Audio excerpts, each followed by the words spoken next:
السلام عليكم ورحمة الله وبركاته. ازيكم عاملين ايه؟ يا رب تكونوا بخير. ان شاء الله هنعمل معاكم طاجن بطاطس بالكفتة. يلا بينا نبدأ كده ونسمي، نقول بسم الله ونصلي على الرسول عليه افضل الصلاة والسلام، ونبدأ كده ونشوف احنا هنعمل ايه. معايا كده بصلتين مقطعهم حلقات، تمام، وبدأت ان انا احط عليهم كمون ومعلقة مرقة دجاج وملح وفلفل اسود، تمام كده، وكزبرة وبابريكا. بس كده، هي دي كده التوابل اللي معايا. وهبدأ ان انا اعمل ده كله كده بايديا، اهري البصلة كده في قلب التوابل عشان تاخد من طعم التوابل، تمام، زي ما انتم ما شايفين كده. اتبلهم يعني كده في قلب بعضيهم، تمام.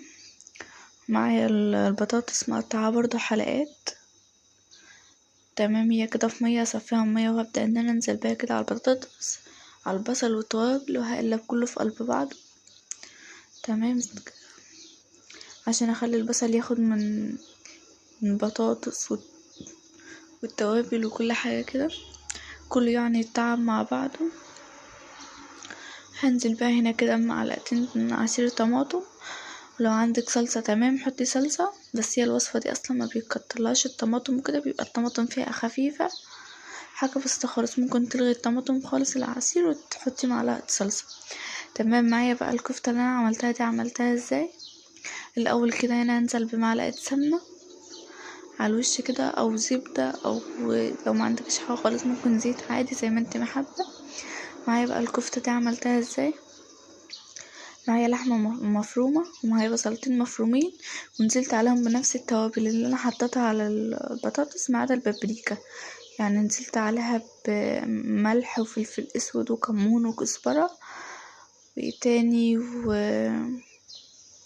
ومعلقة مرقة دجاج بس، وقلبت كله كده في قلب بعضه، ورحت مصبعة وحطها على وش البطاطس، على وش الطاجن يعني وكده، وهغطيها بورق فويل وهدخلها الفرن على درجة حرارة 160 بالظبط. هتقعد في الفرن 25 دقيقة بالظبط، وهترفعي عليها الورق الفويل وتحطيها تحت الشواية، وكده هتبقى تمام معاك الوصفة دي. يعني أكلة سريعة كده في السريع، تمام. يعني على طول بقى، لو انت محتارة مش عارفة تعملي اكل ايه وكده وغدا ايه والوقت راح منك، الاكلة دي بالظبط مش هتاخد معاكي نص ساعة تحضير، وان شاء الله باذن الله كده هتبقى تمام معاك وكويسة. انا كده كنت حابة اوريكم ان البطاطس مستوية، تمام. تمام يعني كده، وادخلها كده تحت الشواية. هنا بقى كده خرجت معايا وبقت تمام، والله كان طعمها جميل. متنسوش بقى تجربوها، متنسوش لو الوصفة عجبكم الاشتراك في القناة، وكمان تعملوا لايك وتكتبوا لي كومنت ان الوصفة عجبكم، تمام. والسلام عليكم ورحمة الله وبركاته. في